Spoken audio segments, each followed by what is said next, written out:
Members, file item 149. That's SB 208. Clerk will read. Senate Bill 208 by Senator Lara and others, an act relating to water. Mr. Rendon, you may open. Thank you, Mr. Speaker. Members, SB 208 helps disadvantaged communities and nonprofit organizations who applied for IRWIM grants secure funding for sustainable water projects. This bill would allow these project proponents to receive an advance payment of up to 50% of the grant award. Members, our state's future and the sustainability of water resources depends on innovative initiatives, and the health of our disadvantaged communities depend on opportunities such as IRWIM grants for improved water quality statewide. For these reasons, I urge your aye vote on SB 208. Thank you, Mr. Rendon. Seeing no discussion or debate on the item, clerk will open the roll. All members vote who desire to vote. All members vote who desire to vote. All members vote who desire to vote. Clerk will close the roll, tally the vote. Ayes 69, no 0. Measure passes. File item 150. That's SB 221. Clerk will read. Senate Bill 221 by Senator Jackson and others, an act relating to public employment. Ms. Irwin, you may open. Thank you. SB 221 would provide disabled veterans who are just entering state employment with a one-time allocation of sick leave so that they can attend VA and medical appointments for disabilities resulting from their time in military service. For our disabled veterans, this bill will mean an easier transition from military to state service, and it will show our continued commitment to the men and women who served our country. I respectfully ask for your aye vote. Thank you, Ms. Irwin. Seeing no discussion or debate on this item, clerk will open the roll. All members vote who desire to vote. All members vote who desire to vote. All members vote who desire to vote. Clerk will close the roll, tally the vote. Ayes 69, no 0. Measure passes.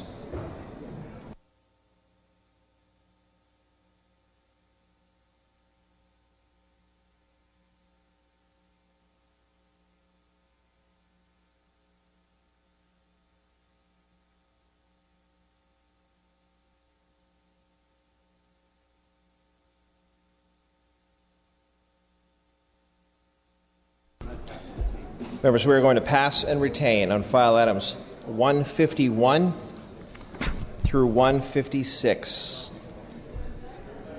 We are moving to file item 157. That's SB 466 for the purpose of amendments. Clerk will read with amendments. Senate Bill 466 with amendments by Assemblymember Bonilla. Ms. Bonilla on the amendments. Thank you so much, Mr. Speaker and members. I present you amendments for SB 466, which extends the sunset for the Board of Registered Nursing. The amendments clarify that the board shall continue to require clinical instruction in all phases of the educational process, except as necessary to accommodate military education and experience. These amendments will remove all opposition to this bill, and I respectfully ask for your aye vote. Thank you, Ms. Bonilla. Without objection, we may take a voice vote on the amendments. All those in favor say aye. Aye. Opposed say nay. The ayes have it. The amendments are adopted. Bill is out to print and back on file. File items 158 through 167, pass and retain. Moving to file item 168, that's SB 667. Clerk will read. Senate Bill 667 by Senator Jackson and others, an act relating to disability. Mr. Daly, you may open. Mr. Speaker and members, this bill by Senator Jackson ensures that the state disability insurance system better serves the needs of employees managing chronic health conditions. It extends the duration of the disability benefit period from 14 days to 60 days so that fewer claimants with ongoing or recurring conditions have to face a new 7-day waiting period for each absence from work. The measure has broad bipartisan support and no opposition. I respectfully request your aye vote. Thank you, Mr. Daly. See no discussion or debate on this item. Clerk will open the roll. All members vote who desire to vote. All members vote who desire to vote. All members vote who desire to vote. Clerk will close the roll. Tally the vote. Ayes 71, no 0. Measure passes.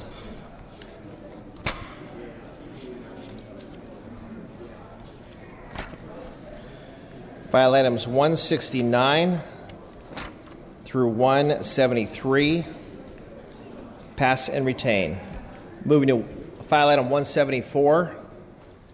That's SB 337 for the purpose of amendment. Clerk will read with amendments. Senate Bill 337 with amendments by Assemblymember Alejo. Mr. Alejo on the amendments. Thank you, Mr. Speaker and members. SB 337 is a measure to provide additional, more flexible methods for physicians to document supervision in the physician PA team. The Assembly amendments clarify that team-based alternatives allowed in this measure will still ensure adequate physician supervision and consumer protection. These changes address the concerns by the California Medical Board and the California Physician Assistant Board. Both state boards are now in support of this bill. I respectfully ask for your support on these amendments and the bill be put out to print and back on file. Thank you, Mr. Alejo. Seeing no discussion and without objection, I'm going to take a voice vote on the amendments. All those in favor say aye. Aye. Opposed say nay. The ayes have it. The amendments are adopted. Bill is out to print and back on file.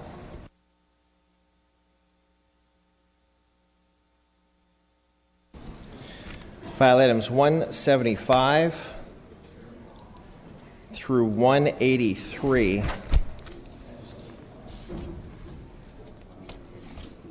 Pass and retain.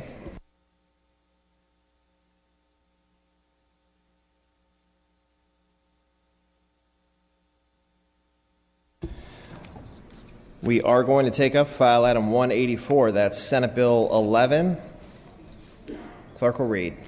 Senate Bill 11 by Senator Bell and others, enact relating to peace officer training standards. Mr. Mainshine, are you prepared to take up this measure?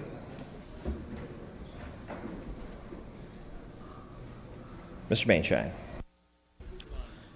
Thank you, Mr. Speaker. SB 11 responds to growing public concerns by mandating additional behavioral health training that has proven to reduce volatile confrontations between police officers and people with mental illness and other intellectual disabilities. Respectfully request an aye vote.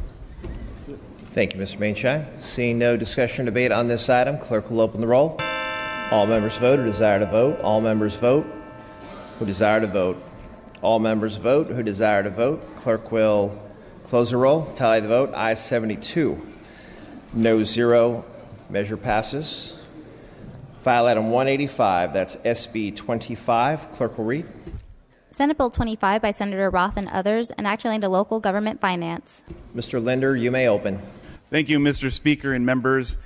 SB 25 will provide relief to the four most recently incorporated cities in California: Eastvale, Jurupa Valley, Menifee, and Wildomar. These four cities lost critical funding in 2011 when the legislature passed SB 89, eliminating the vehicle license fee revenue to newly incorporated cities and annexed areas. SB 89 pulled the rug out from under the two cities in my district, Eastvale and Jurupa Valley. Jurupa Valley lost nearly 50% of its entire budget when this legislation took effect 2 days after the city incorporated. As a result, the city has already begun the process of disincorporation. SB 25 simply restores funding to the four new cities at the same level that is provided to all other cities in California. The passage of this measure is critical if these four cities are expected to survive. Respectfully ask for your aye vote. Thank you, Mr. Linder. Seeing no discussion or debate on this item, clerk will open the roll. All members vote who desire to vote. All members vote who desire to vote. All members vote who desire to vote. Clerk will close the roll. Tally the vote. Ayes 70, no 0. Measure passes. File items 186 through 188. Pass and retain. File item 189. That's SB 199. Clerk will read. Senate Bill 199 by Senator Hall and others, enact relating to public social services. Ms. Waldron, you may open. Thank you, Mr. Speaker. I rise today to present SB 199. SB 199 brings much-needed assistance to blind consumers of in-house support services. It ensures they are aware of critical information affecting their health and well-being, and it expands the authorized services provided under the IHSS program.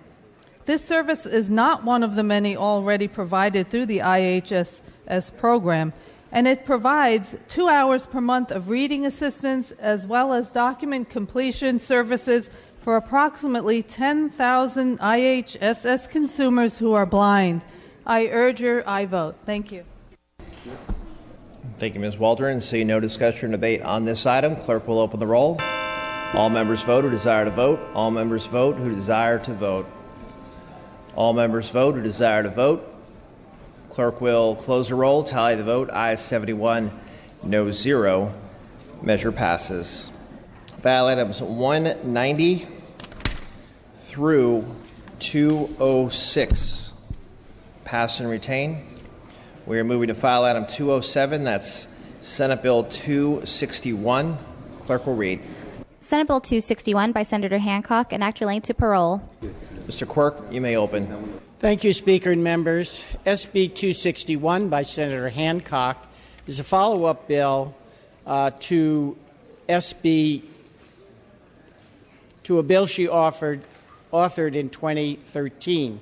That bill gave inmates a chance to receive a youth offender parole hearing for cases where an individual was under 18 years of age at the time of the offense and prosecuted as an adult.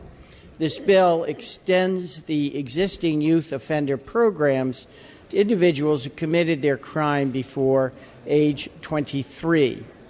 Much like the existing youth offender process, SB 261 holds young people accountable and responsible for what they did. They must serve a minimum of 15 to 25 years in prison and must demonstrate remorse and rehabilitation to be suitable for parole. This reflects science, law, and common sense. Neurological research shows that cognitive brain development continues well past age 18 and into the mid-20s. For boys and young men in particular, this process continues. SB 261 insists on strict procedures for release. The bill provides an opportunity for parole hearing after serving at least 15 to 25 years. Even after that period, the grant of parole is very strict. The board has to examine each inmate's suitability for parole. Only 20% of those 18 and under who are eligible for this program have been paroled.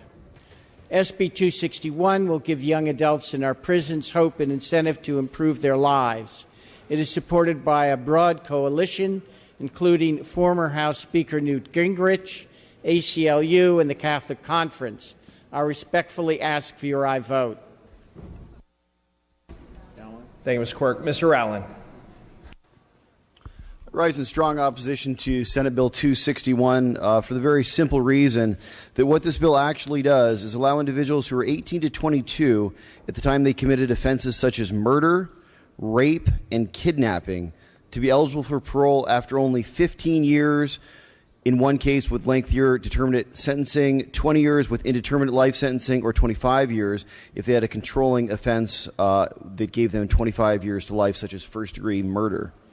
This would also nullify the effect of any sentencing enhancements which made the minimum sentence longer than that under current law, such as gang enhancements, firearms use enhancements, or multiple convictions. It also exempts those sentenced under the 3 strikes or 1 strike law or life without parole. Simply put, these are the most grievous crimes in our society. We should not be reducing the penalties, which we've already agreed upon as a society are correct and necessary to maintain safety. Thank you, Mr. Allen. Mr. Chavez, you are recognized. I struggled with this bill. The previous bill last year that was presented by this author I supported because I had met with the young people and listened to their stories and understand that young men between the age of 16 and 17, 18 can make mistakes. But having commanded Marines, I can tell you that at the age of 22, 23, you could be a corporal or a sergeant responsible for a squad of Marines. Everybody got excited about the atrocities that were going overseas. The one that I'm referring to is the urination upon the enemy's bodies. These young people were this age. We held them accountable. Sometimes in society, when people receive a position, they need to understand that they need to be accountable for their actions. We hold young military service members accountable for their actions with people's lives. Why would we not hold others within our society not accountable? I know these are just dates that we pick out, but at some time we need to say, you're a young man and you're responsible for your actions. I could make the argument that some people probably don't mature to the 35 or 37 or 57, but at some time you have to be responsible for your actions. Thank you, Mr. Chavez. All debate having ceased, Mr. Quirk, you may close. Yes. Look, these are people who have been held responsible. They have missed their 20s. Most of them will have missed their 30s. They've been held responsible. The question then is, how do we get these people back into society if they really have reformed? And remember, even for the under 18, only 20% are let out. So I would say when we have particularly young men of color who have served very long times and who show clear remorse, clearly that they can be a part of society, let's let them be a part of society again. I urge your aye vote. Thank you, Mr. Quirk. Clerk will open the roll. All members vote who desire to vote. All members vote who desire to vote. All members vote who desire to vote. All members vote who desire to vote.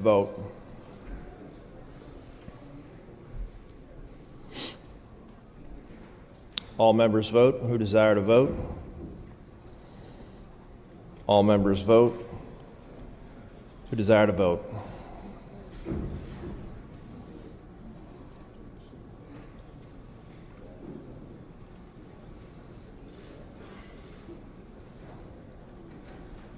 All members vote who desire to vote. All members vote who desire to vote.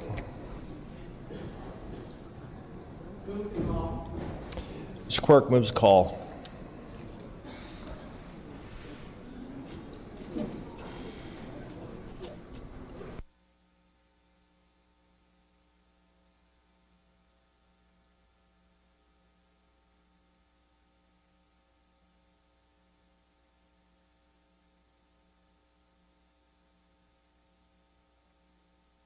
File item 208, SB 295.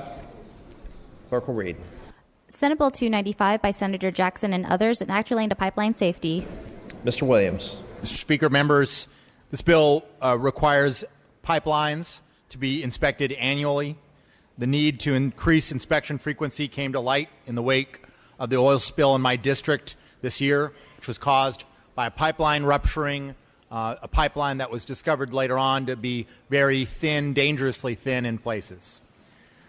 The pipeline was being inspected every other year. If the pipeline had been inspected more frequently, then the spill would have been avoided because it would have been known that the pipeline was corroding rapidly. This bill has no opposition. Ask for your aye vote. Thank you, Mr. Williams. Seeing no discussion or debate on this item, clerk will open the roll. All members vote who desire to vote. All members vote who desire to vote. All members vote who desire to vote.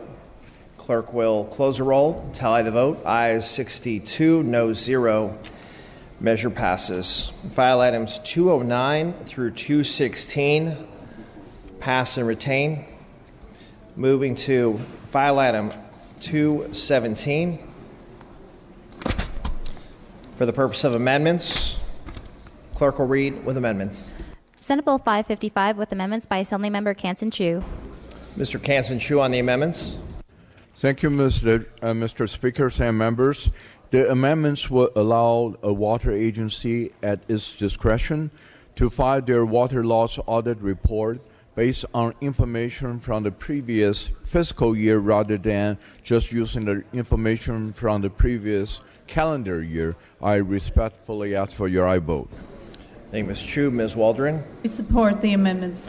Thank you, Ms. Waldron. Without objection, we may take a voice vote on these amendments. All those in favor say aye. Aye. Opposed say nay. The ayes have it. The amendments are adopted.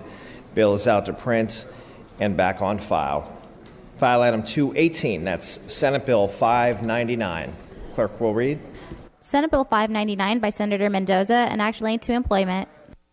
Mr. Thurman, you may open. Thank you, Mr. Speaker and members. I'm pleased to present SB 599 on behalf of Senator Mendoza.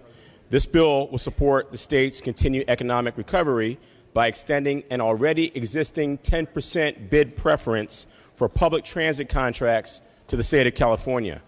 The bid preference rewards contractors who bid to take over a state public transit service contract if they voluntarily retain the employees of the prior contractor. This prevents employees from losing their jobs and benefits during high rates of turnover while providing the bidding contractor with a competitive advantage. This bid preference has been in effect since 2003. However, the law only applies to local government.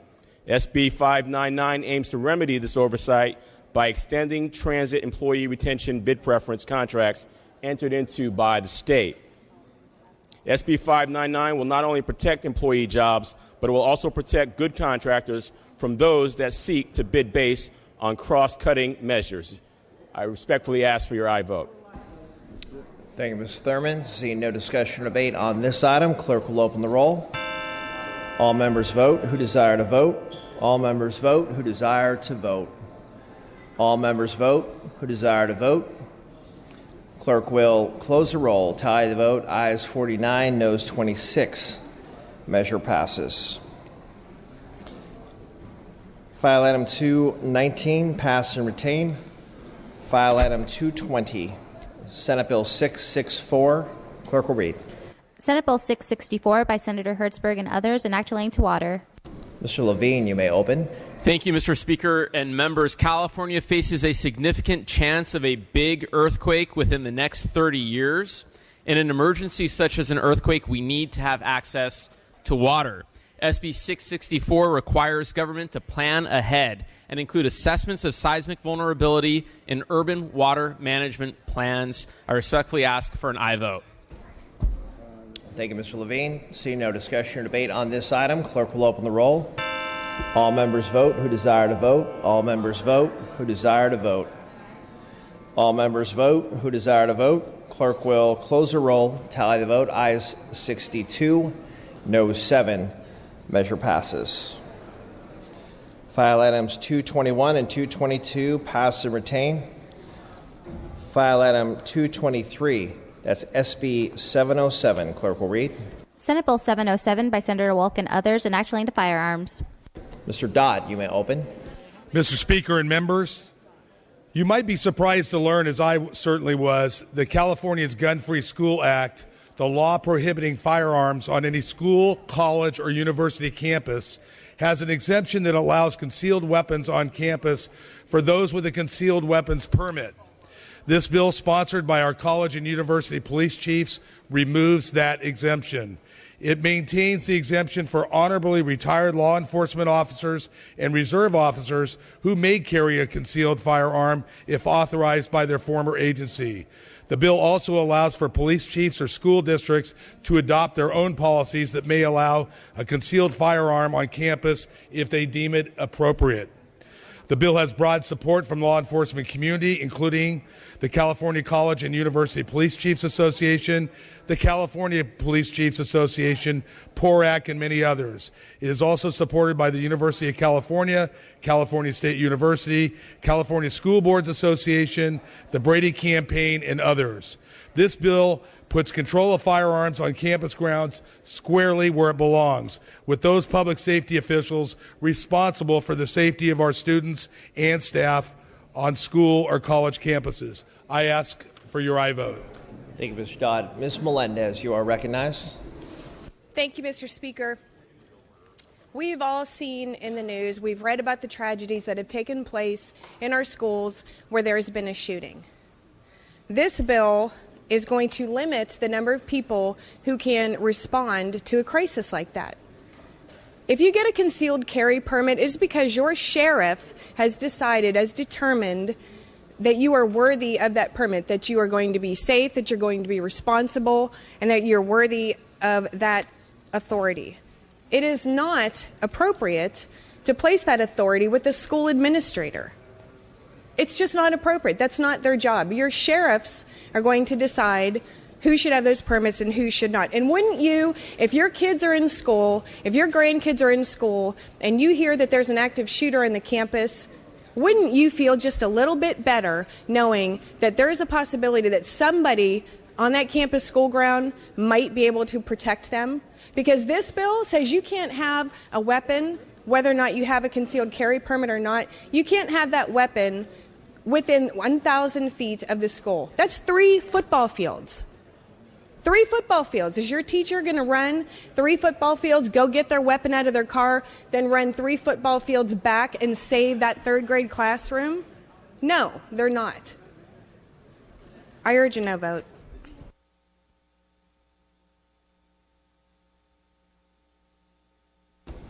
Thank you, Ms. Melendez. Ms. Grove, you're Thank you, recognized. Mr. Speaker. I, too, rise in opposition of this bill. I've been a CCW carrier for about 17 years, since just after I left the United States military. And the training that you have to go through every year to renew your CCW is very significant.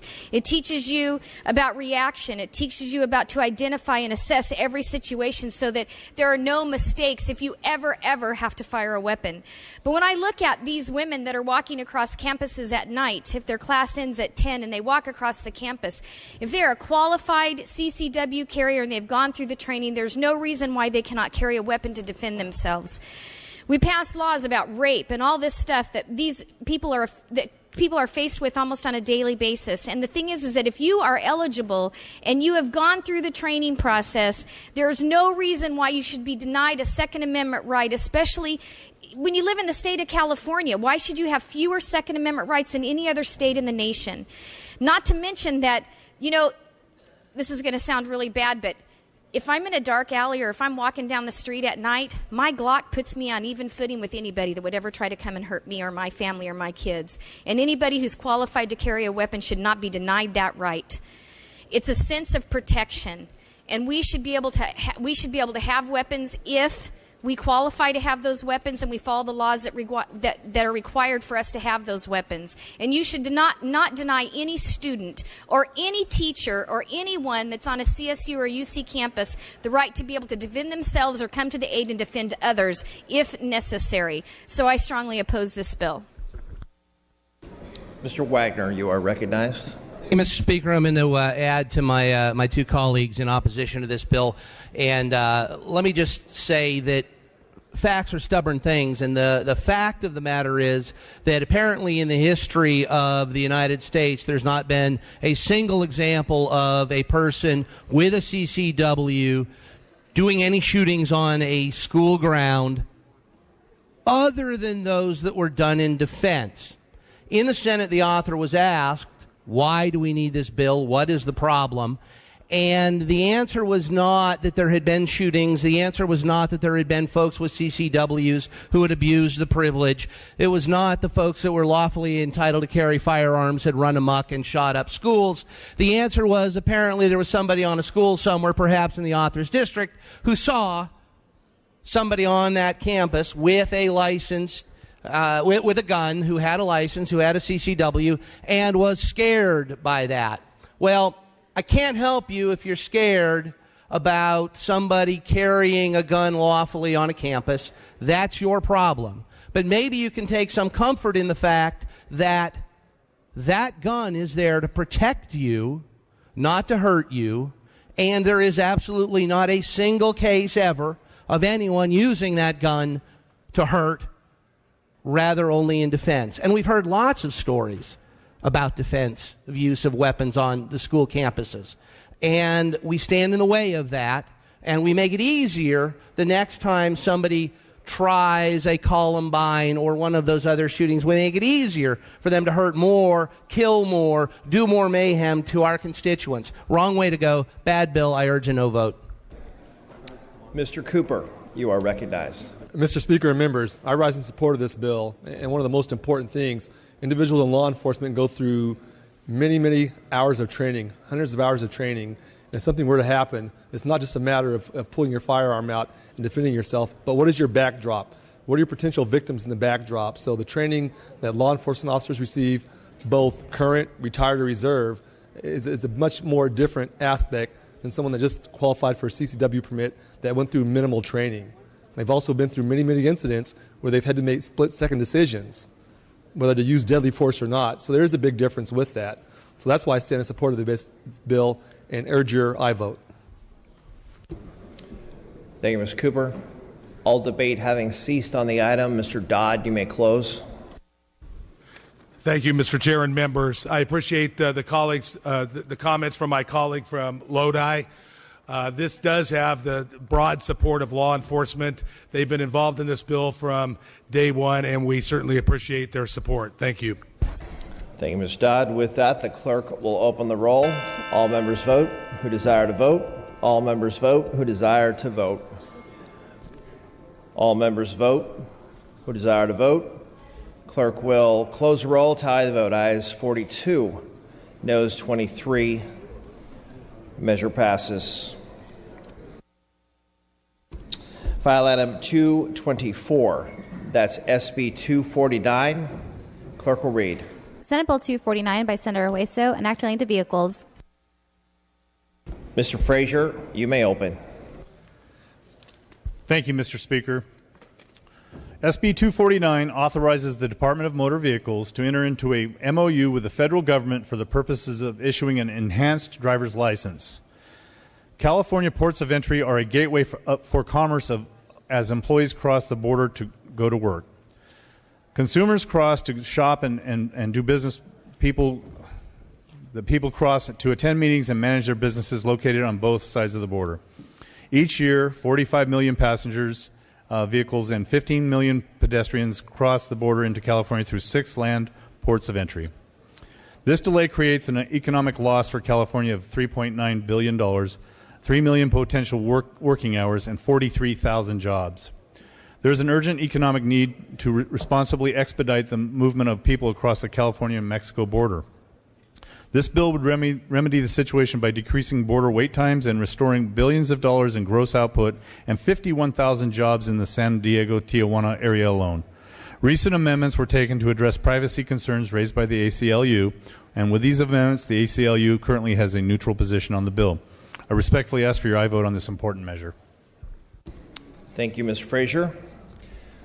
See no discussion debate. I'm sorry, Mr. Chavez. You are recognized.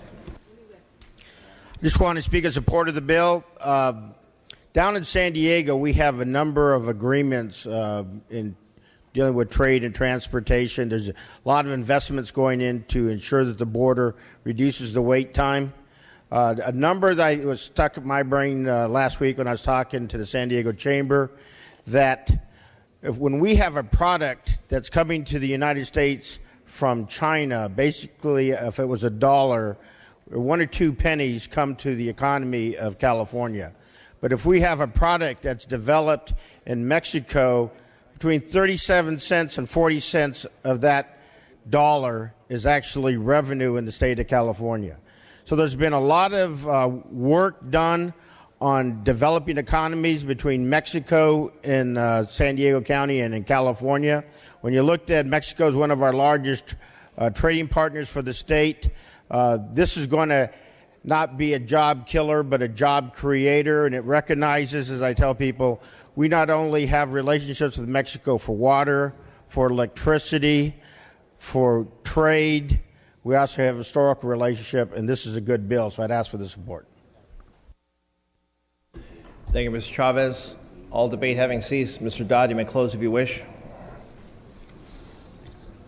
I'm sorry. Mr. Frazier. My apologies. Mr. Frazier, you may close if you wish. Lighter than I am. Mr. Speaker, thank you very much. What other considerations weren't taken in, as a factor is the reduction in GHGs with the efficiently moving of people and process across our borders. And so I respectfully ask for your aye vote. Thank you, Mr. Frazier. Clerk will open the roll. All members vote who desire to vote? All members vote who desire to vote. All members vote who desire to vote. Clerk will close the roll. Tally the vote. Ayes 69, noes 2. Measure passes. We are moving to file item 225. That's SB 580 for the purpose of amendments. Clerk will read with amendments. Senate Bill 580 with amendments by Assemblymember Holden. Mr. Holden on the amendments. Thank you, Mr. Speaker. And members, I rise to present amendments to Senate Bill 580, Senator Carol Liu, regarding Caltrans sale of surplus properties along the proposed State Route 710 project right-of-way. These amendments assure consistency with the soon-to-be finalized Caltrans regulations that implement legislation we passed in 2013 to expedite property sales. I ask for your aye vote. Thank you, Mr. Holden. Without objection, we may take a voice vote on the amendments. All those in favor say aye. Aye. Opposed say nay. The ayes have it. The amendments are adopted. The bill is out to print and back on file. File item 226 we will pass and retain.